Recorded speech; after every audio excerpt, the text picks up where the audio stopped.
स्वागत है आप सभी का हमारे यूट्यूब चैनल में। इंडियन हिस्ट्री क्लास चल रही है और टॉपिक का नाम है इंडस वैली सिविलाइजेशन, ठीक है, यानी हड़प्पा सभ्यता। लेक्चर नंबर 12 है। इससे पहले हमने इंडस वैली सिविलाइजेशन के फीचर्स पढ़े, उनके सिटी सिस्टम में पढ़ा, ठीक, काफ़ी सारी चीज़ें पढ़ी।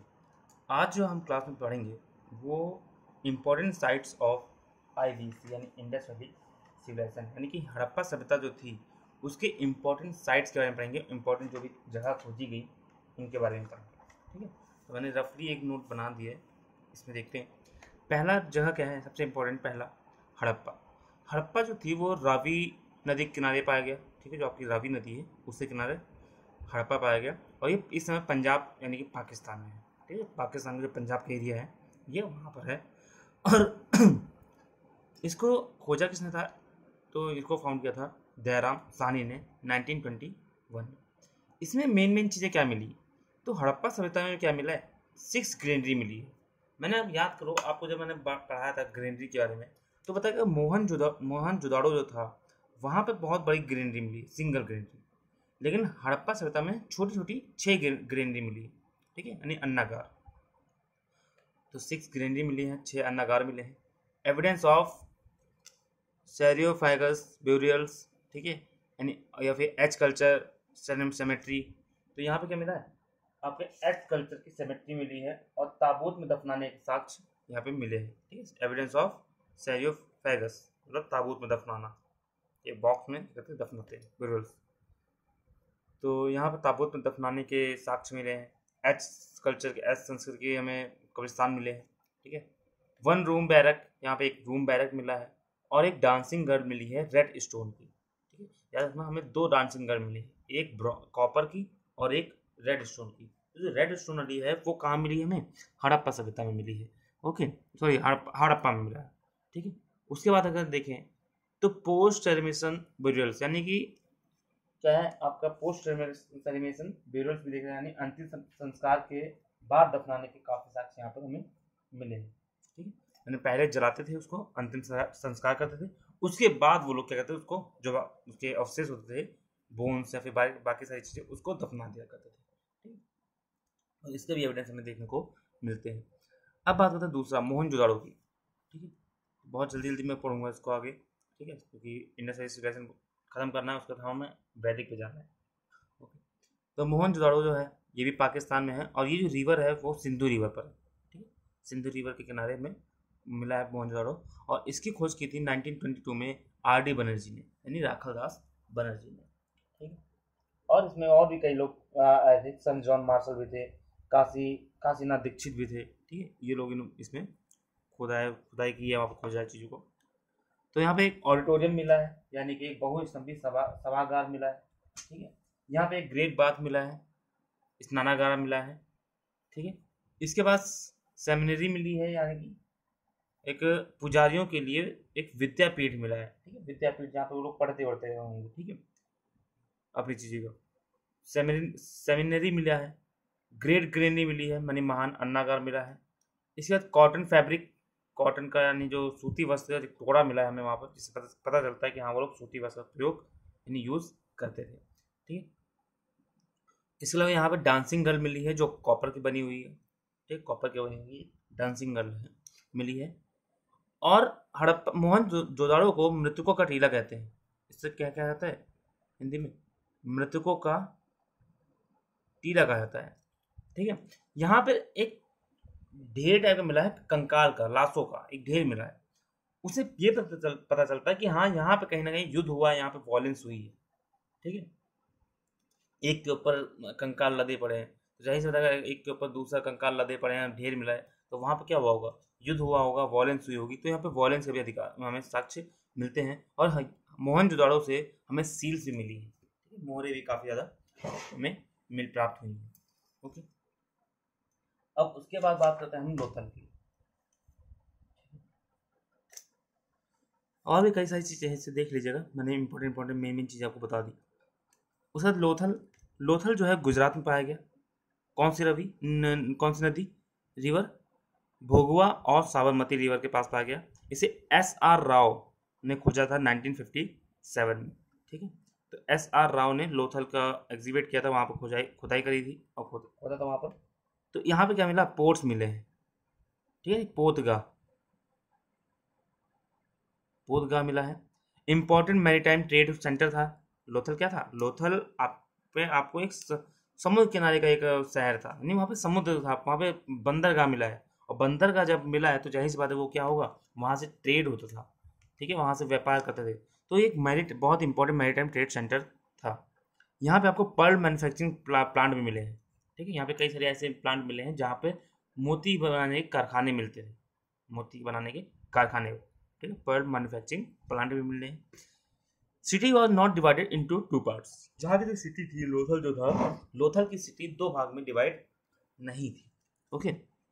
यहाँ पर हमें चावल की भूसी भी मिली है, ठीक है, धान की भूसी, जिसे पता चल के हाँ यहाँ पे राइस के बारे में लोग जानते थे, ठीक है। और कहीं से मैं राइस के बारे में इतना पता नहीं कर रहा, लेकिन लोथल से हमें राइस के एविडेंस मिलते हैं, ओके। यहाँ पे door open on main road. देखो बाकी जगह क्या होता था हड़प्पा या मोहनजोदड़ो में, वहाँ पे जो डोर्स होते थे वो रोड के बैक साइड में खुलते थे, ठीक है, पीछे साइड में। वो अपनी प्राइवेसी को बहुत ज़्यादा वैल्यू देते थे। लेकिन यहाँ पे क्या है, जो डोर्स हैं, जो दरवाजे हैं घर के, वो मेन रोड पे खुल रहे हैं, मुख्य सड़क पर खुलते थे, ठीक है। और यहाँ पे हमें एविडेंस ऑफ डबल ब्यूरल्स भी देखने को मिलते हैं, यानी दोहरे दफन के प्रमाण भी मिले हैं, ठीक है। दोहरे दफन के प्रमाण कैसे, मतलब जहाँ पर महिला और पुरुष दोनों के एक साथ दफनाया जाए, ठीक है, तो उसे कहते हैं ड्यूअल ब्यूरल, दोहरा दफनाना, ठीक है, दोहरा दफनाने के एविडेंस। फिर अगला हेडिंग है आपकी, अगला साइट कालीबंगा। कालीबंगा भी आपकी बहुत इंपॉर्टेंट साइट है, राजस्थान में है, ठीक है। और ये कहाँ है, घग्गर नदी के किनारे पाई गई है। इसकी खोज किसने करी थी? अमलानंद घोष, बीबी लाल और बीके ठापर। इन लोगों ने अलग अलग समय में अपना खोज करी है, ठीक है।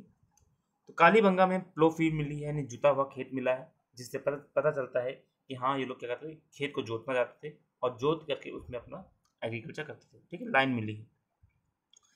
फायर एल्टर्स, अग्निवेदियाँ मिली हैं। सेक्रीफाइसेस के हमें एविडेंस मिलते हैं, यानी बलिदान के, बलि के एविडेंस हमें मिलते हैं यहाँ पर।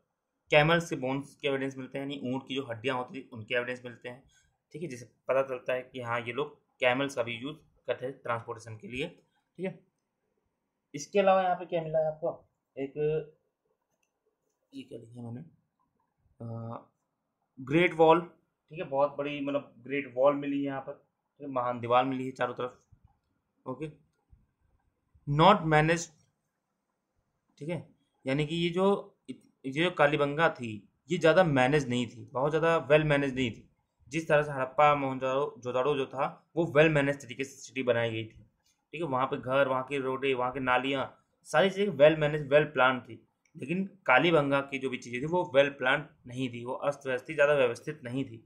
यहाँ तक कि यहाँ पर इनकी जो नालियाँ होती थी, ड्रेनेज सिस्टम, वो भी बहुत ज़्यादा अच्छा नहीं था, मतलब नॉर्मल था, काम चलाओ, ठीक है, उस लेवल का नहीं था जहाँ जिस लेवल का हड़प्पा या मोहनजोदड़ो में था, ठीक है। यहाँ पे ऐसा नहीं था, ओके। कालीबंगा में जो ब्यूरल्स होते थे, कब्रिस्तान जो कब्र होती थी, वो हमें स्फेरिकल में मिली हैं और रेक्टेंगुलर में, ठीक है। दफनाना होता था मृतकों को, वो स्फेरिकल में भी दफनाते थे कब्रिस्तान, ठीक है, स्फेरिकल गोलाकार उसमें भी, गड्ढे में भी, और एक रेक्टेंगुलर उसमें भी दफनाते थे, ठीक है। रेक्टेंगुलर ऐसे काट खोद दिया जमीन, रेक्टेंगल, ठीक है, और इसमें दफना दिया, या फिर ऐसे गोल गोल खोद दिया, उसमें दफना दिया। तो दोनों एविडेंस हमें देखने को मिलते हैं, ओके। उसके बाद आते हैं चौहंदुड़ो। तो चौहंदुड़ो पाकिस्तान में है, ठीक है, सिंधु रिवर के पास में है। ये चौहंदुड़ो जो है वो आपका हड़प मोहनजोदड़ो के पास में ही है, ठीक है, मोहनजोदड़ो से पास में पड़ता, ज़्यादा दूर नहीं पड़ता। तो चौहंदुड़ो जो है वो सिंधु रिवर के पास में है, और इसको खोजा था NG मजूमदार, ठीक है, NG मजूमदार ने 1931 में, ओके। यहाँ पे आपको pre Harappa and advance Harappa, यानी मेच्योर हड़प्पा, इन दोनों के समय की चीजें देखने को मिलती हैं। तो हड़प्पा पूर्व और विकसित हड़प्पा दोनों ही संस्कृति के अवशेष यहाँ पे हमें देखने को मिलते हैं। यहाँ पे क्या है, आपके पर्ल इंडस्ट्री देखने को मिलती है, यानी मोती के कारखाने, मोती बनाने के कारखाने देखने को मिलते हैं यहाँ पर, ठीक है। क्योंकि यहाँ पर उत्खनन जब किया गया तो वहाँ से बहुत सारे मोती निकले, और जाहिर बात है अगर मोती वहाँ से निकल रहे हैं तो जाहिर सी बात क्या है, वहाँ पर कहीं ना कहीं कारखाने होंगे, क्योंकि मोती जो निकले वो बहुत बड़ी मात्रा में निकले हैं, ठीक है। मोहरें निकली और गहने निकले, ये सब चीज़ें यहाँ पर हमें देखने को मिली है। चौंदड़ों के जो लोग रहते थे, जो पुरुष जो व्यक्ति रहते थे यहाँ पर, ठीक है, जो जनता थी, जो लोग थे, वो बहुत ज़्यादा स्किल्ड क्राफ्टमैन थे, ठीक है, बहुत ज़्यादा कुशल शिल्पकार थे, ठीक है, इनके क्राफ्ट स्किल बहुत अच्छी थी इनकी। ओके, और यहाँ पर दूसरा क्या है, यहाँ पर दीवारों से घिरा कोई ढांचा नहीं मिला है, यानी कि चौंदड़ों में जो है वो no structure surrounded by walls. यहाँ पर चौंदड़ों में कोई भी ऐसा स्ट्रक्चर नहीं मिला जिसके चारों तरफ दीवार हो, यानी वो दीवारों से घिरा हुआ हो। ऐसा कोई भी स्ट्रक्चर हमें देखने को नहीं मिला है मोहनजोदड़ो, सॉरी, चौंदड़ों में। मोहनजोदड़ो, हड़प्पा, ठीक है, लोथल, इन सब में सब मिला है ये सारी चीज़ें। कालीबंगा में बहुत बड़ी वॉल मिली, लेकिन चौंदड़ों में ऐसा कोई वॉल हमें देखने को नहीं मिला। कोई भी स्ट्रक्चर यहाँ के जितने भी, चाहे टीला हो कुछ भी हो, वो से हमें देखने को नहीं मिला कि वो वॉल से घिरी हो। ओके, अब आगे बढ़ते हैं। तो का जो चौंदड़ो है, चौंदड़ो ही अकेला एक ऐसा शहर, एक ऐसा साइट है पूरे इंडस वैली सिविलाइजेशन में, ठीक है, जिसमें कोई भी गढ़ी नहीं है। यहाँ पे गढ़ी नहीं पाई गई, ठीक है। बाकी सब जगह क्या था, गढ़ी थी, नी सिटाडेल था, लोअर टाउन था, सारी चीज, लेकिन यहाँ ऐसा नहीं था, ठीक है।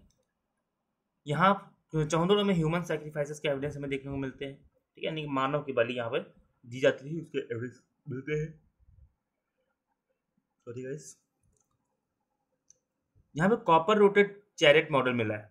चौंदड़ो में हमें क्या मिला है, एक रथ मिला है जिसका रूफ जो है, जो छत है, वो कॉपर की है।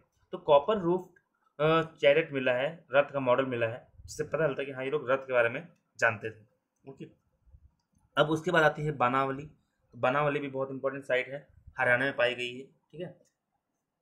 ओके, ये जो नदी नदी है इसकी, बानावली की, वो रंगोई नदी है। ओके, बानावली में जो नदी है, बानावली हरियाणा में पाया गया, और ये रंगोई नदी के पास है। आर.एस. बिष्ट ने इसकी खोज करी थी। और बानावली में क्या है, बानावली में प्री हड़प्पा, मेच्योर हड़प्पा और पोस्ट हड़प्पा, इन तीनों के फेजेस हमें देखने को यहाँ पे मिलते हैं। यानी कि बानावली में प्री हड़प्पा के लोग भी रहते थे, मेच्योर हड़प्पा के लोग भी रहते थे, और पोस्ट हड़प्पा के लोग भी रहते थे। ओके, हाई क्वालिटी बार्ले, यहाँ पे जौ जो मिला है, जौ सबसे उच्च किस्म का जौ हमें यहीं पे देखने को मिलता है बनावली में, हरियाणा में, ठीक है। जो बार्ले मतलब जौ, और जौ लोग खाते थे लोग, तो सबसे उच्च किस्म हाई क्वालिटी बार्ले हमें देखने को मिलता है, ठीक है। इसके बाद अगर देखें हम, तो क्ले पॉटरी में देखने को मिली, ठीक है, मिट्टी के बर्तन हमें बहुत देखने को मिले हैं। फायर एल्टर्स, अग्निवेदियाँ मिली हैं। प्लो मिला है। बनावली में मैंने क्या बताया, एक हल का मिट्टी का मॉडल मिला है, हल का, ठीक है, टेराकोटा के मिट्टी का एक मॉडल मिला है जो हल के आकार में है, यानी हल है वो, जिससे हमें पता चलता है कि वो लोग हल के बारे में जानते थे।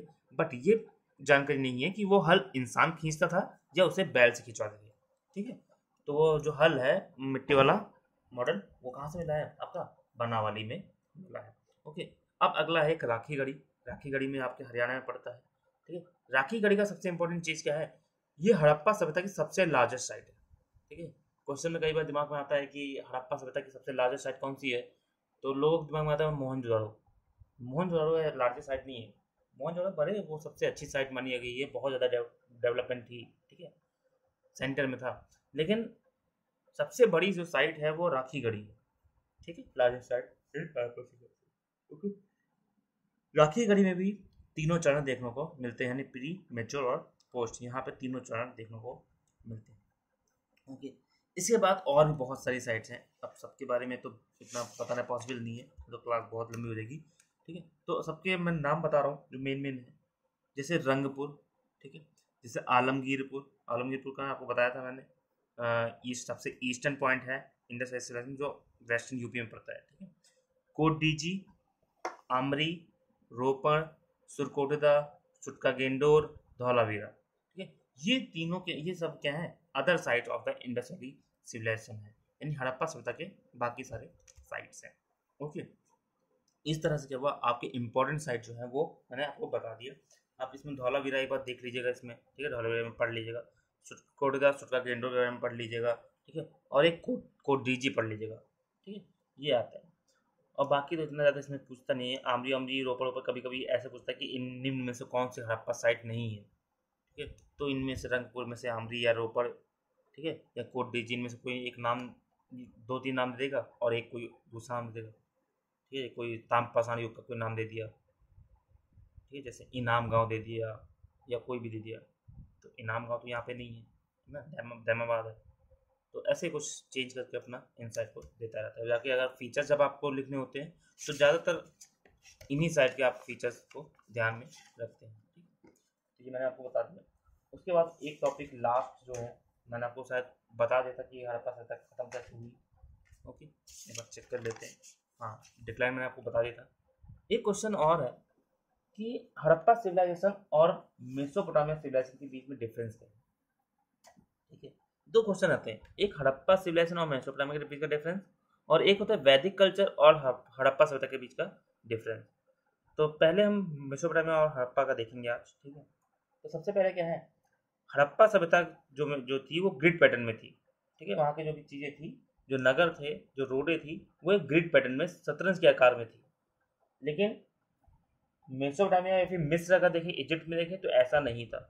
मेसोपोटामिया इजिप्ट में ऐसा कुछ नहीं था, वहाँ पर सारी चीज़ें अव्यवस्थित थी, इतने ज़्यादा प्लान नहीं थी जिस हिसाब से इंडस वैली सिविलाइजेशन। ये तो पहला पॉइंट हो गया। ठीक है, दूसरा पॉइंट क्या है, यहाँ पर हड़प्पा सभ्यता में आयताकार मकान जिनमें ईंटों के स्नानागार थे और सीढ़ीदार कुएं भी हड़प्पा काल नगर में मिले हैं। ठीक है, यानी कि हड़प्पा सभ्यता में जो मकान मिले, जो हाउस मिले, वो रेक्टेंगुलर फॉर्म में मिले हैं। इसके साथ में जो कुएं होते थे वो सीढ़ीदार होते थे, अंदर में सीढ़ी बनी होती थी। ठीक है, लेकिन मिस्र में या मेसोपोटामिया में ऐसा कुछ देखने को नहीं मिला है। ओके, हड़प्पा में अगला पॉइंट क्या है, तीसरा पॉइंट, तो मैंने दूसरा बता, पहला बता दूसरा बता दिया, तीसरा पॉइंट क्या है, हड़प्पा में क्या है, हड़प्पा सभ्यता अपने मिट्टी के बर्तन और मोहरों के लिए बहुत ज़्यादा फेमस है, सील्स के लिए और क्ले पॉटरी के लिए। ठीक है, वेयर के लिए हड़प्पा सभ्यता मिट्टी के बर्तन अपने और अपने सील्स के लिए बहुत ज़्यादा प्रचलित है, पूरे विश्व में सबसे ज़्यादा जानी जाती है। लेकिन इजिप्ट या फिर मेसोपोटामिया ऐसा कुछ नहीं है। ठीक है, हड़प्पा अपने सील्स, अपने पोट्री के लिए, यानी पोट्री के लिए, बर्तनों के लिए मिट्टी के, ठीक है, इसके लिए बहुत ज़्यादा फेमस है। बहुत अच्छी सील्स मिले, बहुत सारे सील्स पाए गए यहाँ पर, मोहरें पाई गई। ठीक है, बर्तन पाए गए मिट्टी के और बहुत अच्छी किस्म के बर्तन। लेकिन मेसोपोटामिया या फिर इजिप्ट में ऐसा कुछ नहीं पाया गया, यहाँ पर सील्स की इतनी ज़्यादा नहीं मिले। ठीक है, उसके बाद क्या है, हड़प्पा सभ्यता अपनी अनूठी लिपि का आविष्कार किया। ठीक है, हड़प्पा सभ्यता ने क्या किया, अपनी एक अनूठी लिपि का स्टार्ट, लिपि यानी स्क्रिप्ट को खोज की, उन्होंने स्टार्ट किया उसको, जिससे आज तक पढ़ा नहीं गया। लेकिन ठीक है, जिससे आज तक क्या है, पढ़ा नहीं गया। और इसकी जो लिपि थी ना, हड़प्पा की लिपि, हड़प्पा की जो स्क्रिप्ट थी, वो मेसोपोटामिया फिर इजिप्ट से बिल्कुल मिलती नहीं थी। इनकी लिपि भी बिल्कुल अलग थी, इनकी जो स्क्रिप्ट थी वो बिल्कुल अलग थी, और मेसोपोटामिया की स्क्रिप्ट बिल्कुल अलग थी। हड़प्पा सभ्यता की स्क्रिप्ट को आज तक पढ़ नहीं सके, जबकि मेसोपोटामिया इजिप्ट की स्क्रिप्ट को हम कहीं हद तक पढ़ चुके। ठीक है, काफी सारी चीजें हम देख चुके हैं। ठीक है, हड़प्पा सभ्यता में जो लिपियां हैं वो ज़्यादातर कहाँ लिखी गई, मोहरों पर लिखी गई, यानी सील्स पर लिखी गई। लेकिन मेसोपोटामिया में और इजिप्ट में जो चीज़ें लिखी गई वो ज़्यादातर टैबलेट पर लिखी गई। ठीक है, पत्थर मिट्टी का ऐसे टैबलेट बनाते थे और उस पर चीज़ें लिखते थे, उसको सुखाते थे। ठीक है, लेकिन हड़प्पा में जो भी स्क्रिप्ट लिखी गई है वो सील्स पर लिखी गई। ठीक है, मोहरों पर। ओके, उसके बाद अगर देखें तो हड़प्पा सभ्यता में 1900 BC के बाद कोई भी प्रमाण नहीं मिला। उसके बाद ये खत्म हो गया, उसके बाद कोई भी इसका एविडेंस में देखने को नहीं मिलता है। मेसोपोटामिया काफ़ी आगे लंबे सब समय तक चलता है। ओके, और देखो अगला नेक्स्ट पॉइंट और लास्ट पॉइंट, हड़प्पा सभ्यता बहुत बड़े एरिया में फैली हुई थी। इसका एरिया बहुत बड़ा था, बहुत वास्ट एरिया में फैला हुआ था। ठीक है, मतलब पाकिस्तान पूरा और पंजाब, हरियाणा, ठीक है, गुजरात और महाराष्ट्र तक फैला हुआ था, उधर यूपी तक फैला हुआ था, कश्मीर में भी कुछ चीज़ें कोई जगह पाई गई। ठीक है, ये मांडा। लेकिन मेसोपोटामिया फिर इजिप्ट जो है वो बहुत छोटे एरिया में फैला था, बहुत ज़्यादा बड़ा एरिया नहीं था इनका। ठीक है, बहुत छोटे एरिया में फैला था। मेसोपोटामिया आपका टिग्रिस और यूफ्रेटिस नदी के किनारे पास में फैला हुआ था, बस। ये पूरा का पूरा सिंधु तंत्र के पास फैला हुआ था, घग्गर नदी राजस्थान की। ठीक है, गुजरात की साबरमती, लूनी नदी, ठीक है, साबरमती नदी, तो इनके आसपास पूरा एरिया में फैला हुआ था, बहुत बड़ा एरिया था, बहुत वास्ट एरिया था हड़प्पा सिविलाइजेशन का। लेकिन मिस्र का या फिर मेसोपोटामिया का, इजिप्ट का, इनका एरिया इतना ज़्यादा नहीं था। तो इस तरह से क्या देखा हमने दोनों के बीच का, आपका दोनों के बीच में जो डिफरेंस है हड़प्पा सभ्यता और मेसोपोटामिया फिर इजिप्ट, ठीक है, उनके बीच में डिफरेंस हमने देखा। अब अगर हम क्या क्या बात करें, वैदिक कल्चर की बात करें, तो कई लोग बोलते हैं, कई क्वेश्चन आता है कि क्या वैदिक कल्चर, क्या हड़प्पा सभ्यता वैदिक कल्चर था, ऐसा एक क्वेश्चन आता है कई बार। ठीक है, आप जब आप आर एस शर्मा पढ़ते हैं तो उसमें आता है, हेडिंग है उसमें, ठीक है, देखिएगा अपने बुक में, आर एस शर्मा ने साफ साफ लिखा कि क्या हड़प्पा सभ्यता वैदिक सभ्यता थी। तो इसका आंसर आपको मैं अगली वीडियो में बताऊंगा। ठीक है, तो ठीक है, फिर वीडियो को लाइक करिए, कमेंट करिए, शेयर करिए, ताकि हमें मोटिवेशन मिले और हम रेगुलर आपके पास आपको क्लास दे सकें। ठीक है, आप भी देखे होंगे 2-3 दिन क्लास नहीं आई है कि मोटिवेशन ही नहीं मिलता, आलस से आ जाता है। ठीक है, आप लोग देखेंगे, शेयर करेंगे, सब्सक्राइबर और बढ़ेंगे, व्यू हो जाएंगे, तो क्या होगा, हमें मोटिवेशन आएगा, हमारे अंदर से खुद एक आवाज़ आएगी कि नई वीडियो बनानी, सारे काम छोड़ के हमें टाइम निकाल के वीडियो बनानी होगी। ठीक है, तो कोशिश करूँगा मैं रेगुलर रहूँ और पूरा सिलेबस आपको जल्दी से जल्दी ख़त्म कराऊँ। तो फिर मिलते हैं फिर अगली क्लास में, तब तक के लिए गुड बाय, सी यू।